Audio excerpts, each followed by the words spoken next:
acabou a vigência do auxílio emergencial que assistiu mais de 30 milhões de famílias por conta da pandemia da Covid-19, termina no próximo domingo, último dia de outubro. Em novembro, entra em vigor, ou deve entrar em vigor, o Auxílio Brasil, que também extingue o Bolsa Família, programa de transferência de renda que existe há 18 anos. Entre o auxílio emergencial e o Auxílio Brasil estão mais de 20 milhões de pessoas que ficarão sem nenhuma ajuda do governo federal. Entre o Bolsa Família e o Auxílio Brasil, muitas incertezas e alguma polêmica. É sobre este assunto que eu agora com Sandra Brandão, economista e mestre em economia pela Unicamp. Eu sou Estela Mares Saldanha e este programa também é veiculado pela Rádio Universitária FM e pela Rádio Universitária Paulo Freire AM. Sandra, muito grata pela sua presença hoje aqui no Opinião Pernambuco. E antes da gente começar aí a fazer as comparações entre o Bolsa Família e o Auxílio Brasil, a trazer as polêmicas que estão em torno desse assunto, eu vou te pedir para você falar rapidamente para a gente entender, em poucas palavras, o que é, na verdade, o Auxílio Brasil, o que fundamenta este novo projeto do governo federal de transferência de renda. Estela, mais um prazer estar aqui com vocês para falar desse assunto que é tão importante, eu acho que para o Brasil, para cada uma das pessoas, né? Todos os mecanismos de transferência de renda, em especial Bolsa Família, e mais recentemente o auxílio emergencial, são determinantes para assegurar um mínimo de qualidade de vida para uma parcela imensa da nossa população, então isso é de interesse para todos nós, né? Bom, o que está por trás do programa que o Bolsonaro propôs, o chamado Auxílio Brasil? Acho que ninguém sabe, porque o programa foi lançado sem qualquer estudo que justifique a mudança que ele está implantando a partir do Bolsa Família, né? Em princípio, o programa mantém alguns benefícios iguais aos do Bolsa Família e cria mais 6 benefícios, ou seja, tudo aquilo que era o mérito do Bolsa Família, que é integrar no único programa e, com isso, poder dar um valor mais robusto para as famílias, organizar esses programas, o que eles estão fazendo é dispersando em vários benefícios. Ele podia ter trocado o nome, né, chamado Auxílio Brasil, mantido o Bolsa Família com um bom reajuste, haveria espaço para isso, mas ele optou por começar de novo. Depois de 18 anos, provavelmente o programa de transferência de renda mais bem sucedido do mundo. Ele é citado, o Bolsa Família ganhou o que é equivalente na área da ciência social, o Oscar de programa global, né? É um programa que tem dezenas, centenas, milhares de estudos feitos e analisados e discutidos, foi sendo aprimorado. De repente, eles resolvem mudar, né? Nós não sabemos o valor do programa, nós não sabemos a linha de pobreza, ou seja, qual a renda das famílias para ter direito ao programa, e não sabemos quando começa a pagar. Ou seja, desmontou-se um programa muito bem sucedido, com uma longa história. No Brasil, só para lembrar, para quem nos assiste, a gente não tem muita tradição de continuidade, infelizmente, de programas, né? A gente começa, termina e tal. O programa Bolsa Família era, até agora, uma das grandes exceções, né? E está substituindo. Por que substituir? O que aprimora? Não parece aprimorar em nada. Ao contrário, e aí tem uma crítica muito forte a vários dos benefícios. Para quem olhou o programa, os benefícios propostos, é impressionante. Eles retomam uma visão, em minha opinião, antiga e preconceituosa dos pobres. Pobre está nessa situação porque não se esforçou.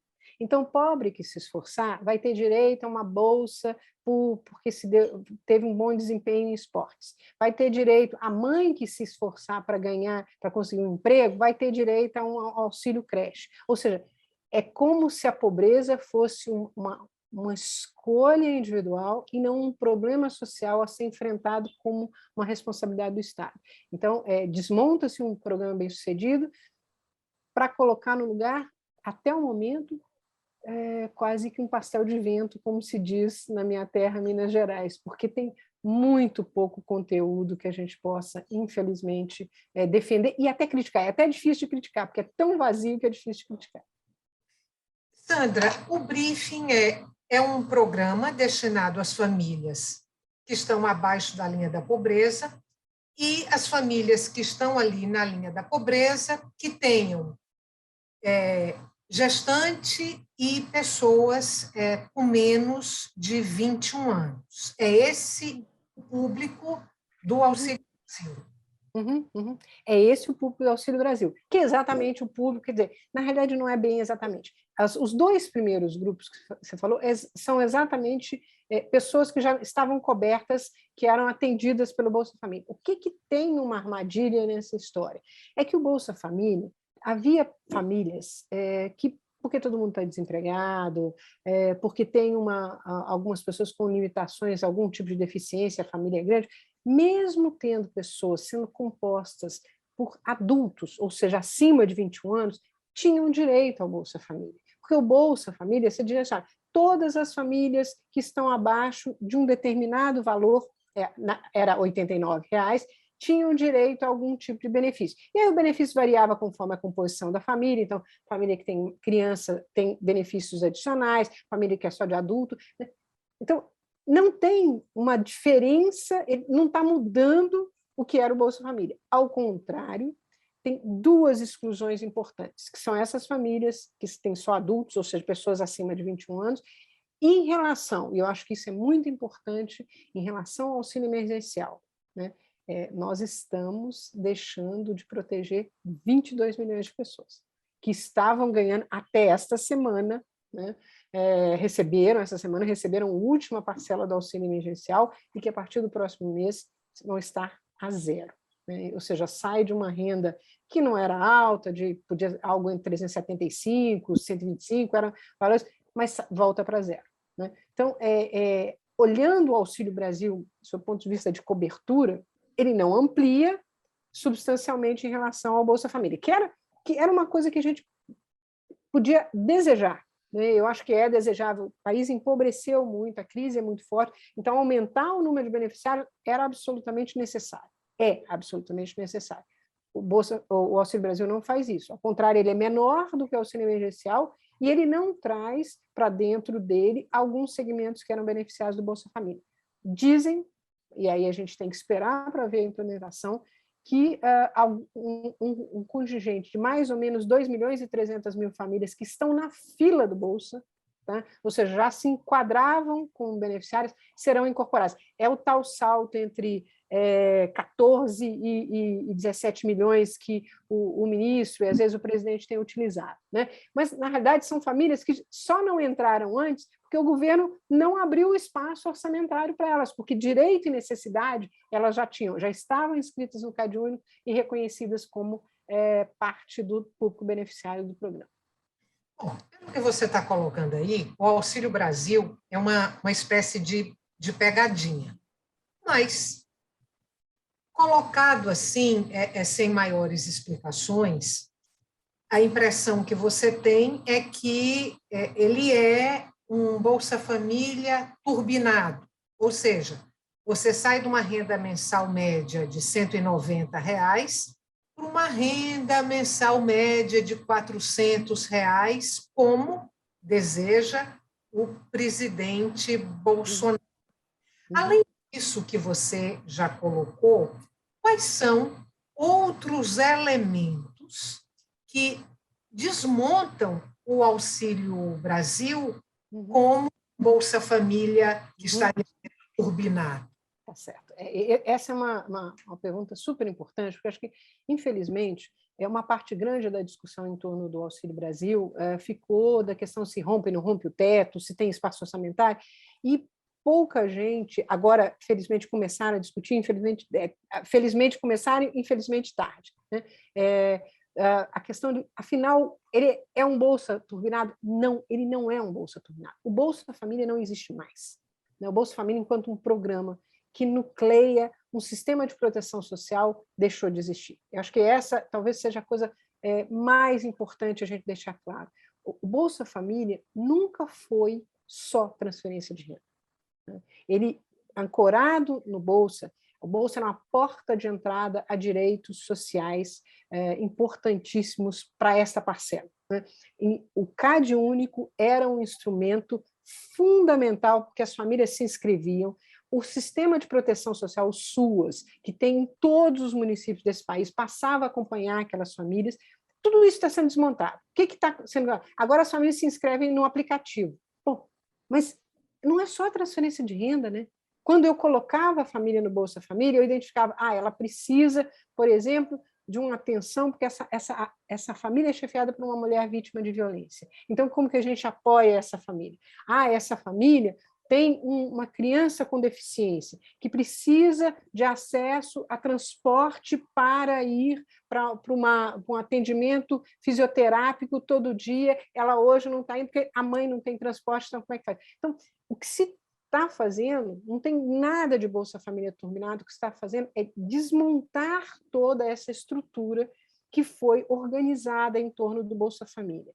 Parece bacana que as pessoas se inscrevam via aplicativo, mas nós vimos no auxílio, naquele período do auxílio emergencial, a dificuldade que as pessoas tiveram.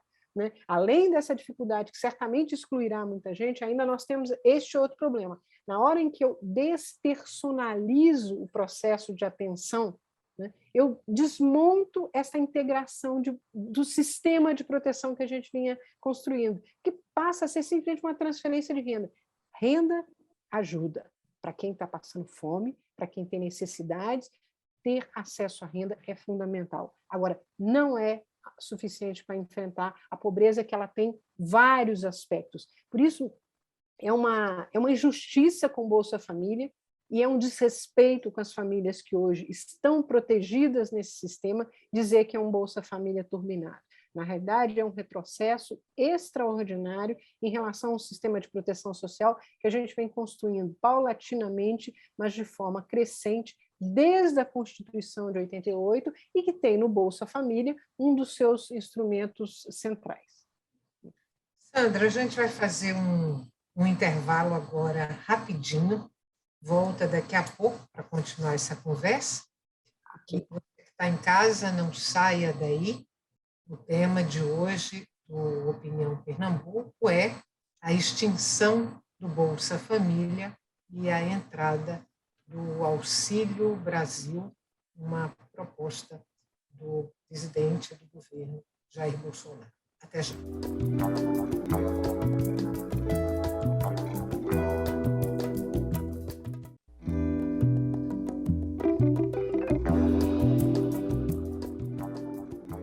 Estamos de volta para o segundo e último bloco do Opinião Pernambuco. O tema de hoje do nosso programa é o fim do Bolsa Família e a implementação do Auxílio Brasil.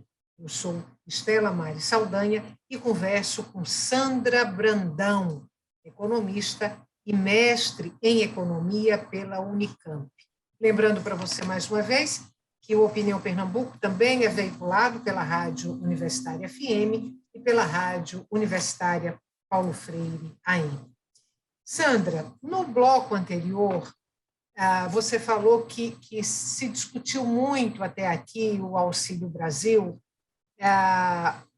pelo fato de ser um programa que não cabe no orçamento do governo e que outras questões deixaram de ser discutidas por conta disso. Agora, eu quero pegar essa sua observação e quero ir exatamente para essa questão do orçamento do governo. Esses R$400 pretendidos pelo presidente Jair Bolsonaro não cabem no teto de gastos.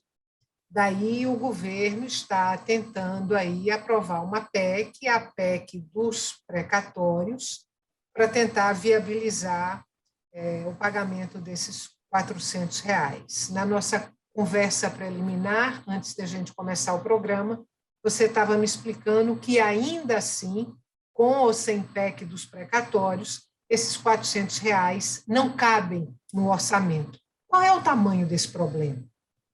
Bom, vamos lá. Eu acho que, primeiro, a gente tem que deixar claro que minha posição é que esse teto de gastos não devia existir e que o orçamento do Estado brasileiro tem que ser utilizado para atender a população. Então, nós temos que priorizar, então, para mim, priorizar gastos sociais, priorizar gastos que vão mudar a qualidade de vida das pessoas é absolutamente fundamental. Então, não cabe, porque o teto não foi pensado com esta lógica, certo? Então, o teto foi pensado, olha, gastos sociais estão congelados no patamar de 2017. Né? Só que a população está crescendo, né? Então, por exemplo, a gente vai... Bom, a população está crescendo e envelhecendo. Então, o sistema de saúde tem que continuar atendendo com o mesmo volume? É inviável. Ele é inviável.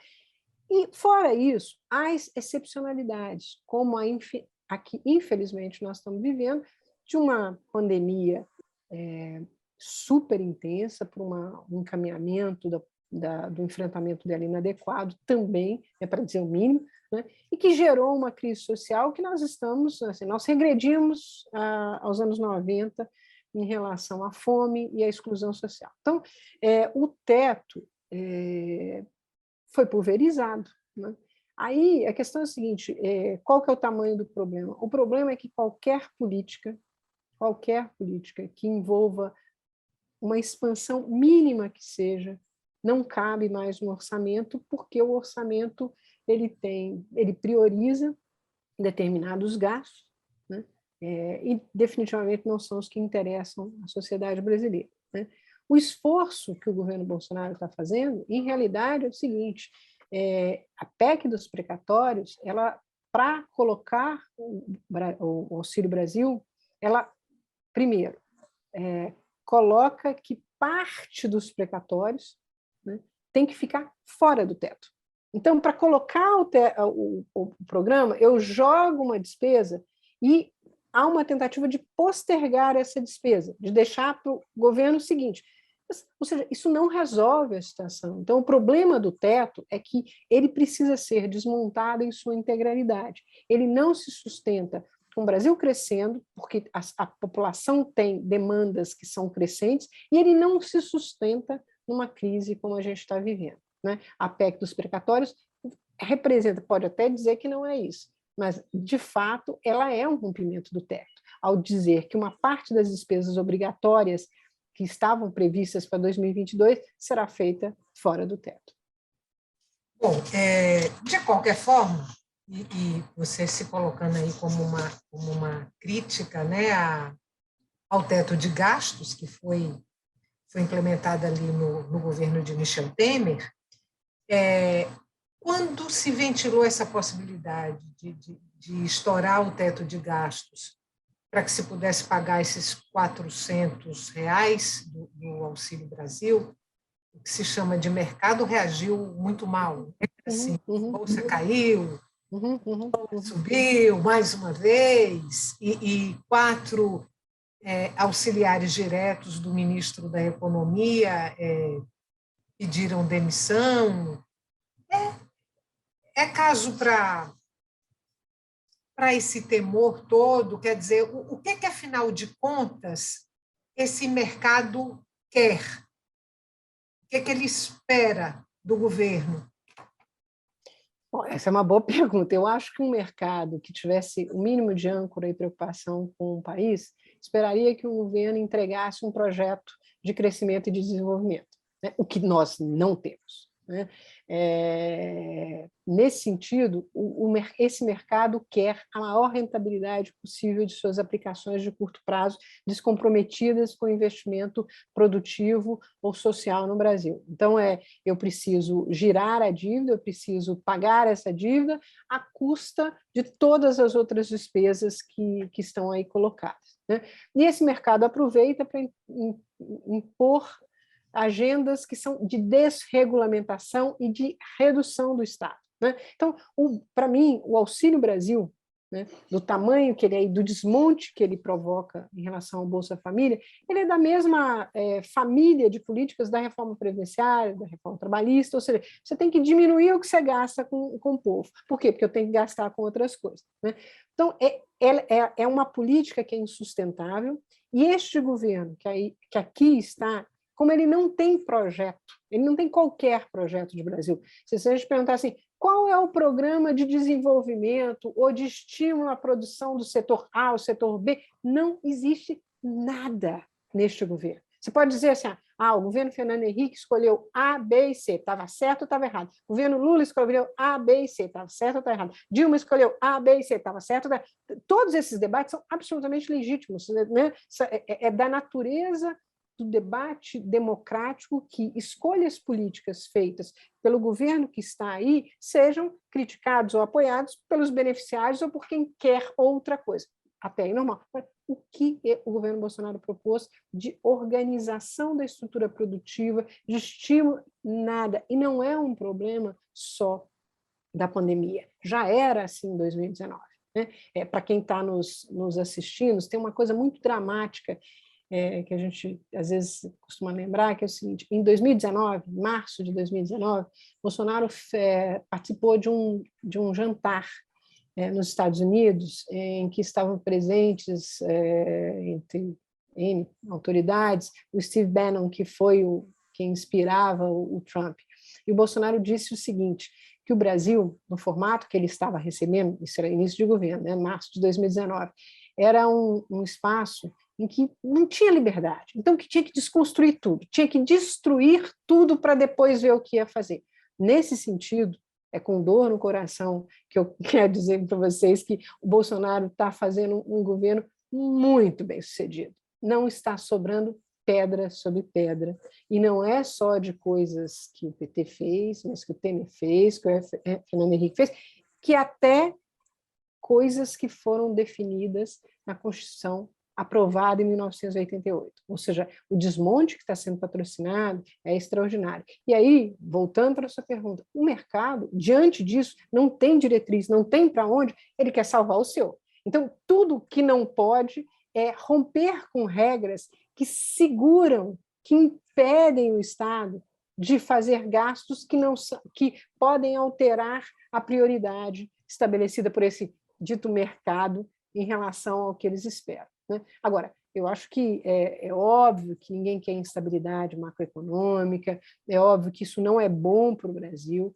né? Mas nós já provamos, isto é importante, nós provamos que é possível crescer e ampliar os gastos sociais. Mais ainda, que gasto social não é gasto, é investimento.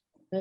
Cada R$1 do Bolsa Família vira R$1,78 gastos nos municípios. Em Pernambuco, por exemplo, nós temos um conjunto de municípios que foram extremamente dinamizados com este gasto, que a renda chega lá, é gasta lá e gera mais dinamismo, mais emprego e mais renda lá. Então, nós aprendemos isso durante os 18 anos do Bolsa Família. Né? Nós vamos desaprender isso agora, infelizmente, com esse desmonte. Sandra, eu vou trazer aqui para você, uma frase roubada do blog de Ricardo Noblar. Uhum. Eu vou trazer essa frase e vou pedir para você, dentro aí da sua linha de raciocínio, para você comentá-la. Ele diz o seguinte, abre aspas, o programa Auxílio Brasil é o Bolsa Eleição de Bolsonaro e do Centrão. Fecha aspas. Bom, primeiro dizer o seguinte, se pelo menos eles conseguissem ajudar a vida das pessoas, vamos para a eleição, não tem problema. Tá? Vamos para a eleição e vamos disputar projetos. O problema é que eles estão fazendo isso sem que a gente tenha qualquer garantia que vai funcionar para a sociedade. E como fizeram nesse ambiente caótico de rompe, não rompe, gasta o que tem. Saiu uma pesquisa, acho que na semana, não, ontem, que mostra que, apesar do Auxílio Brasil, as pessoas diante dele dizem que, ou por causa dele, não votarão mais no Bolsonaro. Então, se é uma bolsa eleitoral, ela, pela incompetência, pela irresponsabilidade e pela incerteza que criou, seja em relação aos beneficiários, seja ao conjunto da sociedade, afinal isso explode, não explode o Brasil, as contas públicas, sabe? Porque virou um negócio assim, né? Vai dar o Auxílio Brasil, vai explodir tudo. Diante de tudo isso, eu diria que tenho dúvida se funcionará tão bem quanto eles esperavam. Até concordo que há uma tentativa eleitoral, o que deveria ser uma decisão de governo, que é aumentar o valor do benefício, incluir, mas isso é absolutamente necessário, foi tornado por eles uma aventura irresponsável de desmontar um programa bem-sucedido e a gente não sabe o que vem no lugar, infelizmente. Sandra, para a gente terminar o programa, infelizmente o tempo está acabando, fim do auxílio emergencial, fim do Bolsa Família, vigência do Auxílio Brasil, que tem dia e hora para começar e para terminar, porque, pelo que está posto, ele termina em dezembro de 2022, logo depois das eleições. Isso quer dizer que esses milhões de famílias que hoje se beneficiam desses programas vão estar numa zona cinza, quer dizer, vão estar completamente vulneráveis, sem perspectiva nenhuma de sobrevivência para o dia seguinte? Bom, eles dizem que tem uma parte do programa que é continuado, né, e que os R$ 400 é que vão se encerrar. Agora, é uma incerteza. Infelizmente, eu acho que as pessoas olham para esse cenário e dizem, o que será de mim no final do ano que vem? Né? Isso certamente, voltando à sua pergunta do Noblado a respeito da situação, certamente terá influências nas escolhas das pessoas. Né? As pessoas são pobres, mas elas sabem fazer boas escolhas, né? Elas não são incompetentes, elas não são bobas, né? Para usar uma palavra mais simples, elas certamente saberão avaliar o que significa sair de um programa continuado, bem-sucedido, em que elas eram respeitadas como cidadãos de direito, para um programa que não as respeita desse formato. É isso. Sandra, muito obrigada pela sua prazer estar aqui. Mais uma vez e até um próximo encontro. Prazer. Obrigada. Tchau para vocês.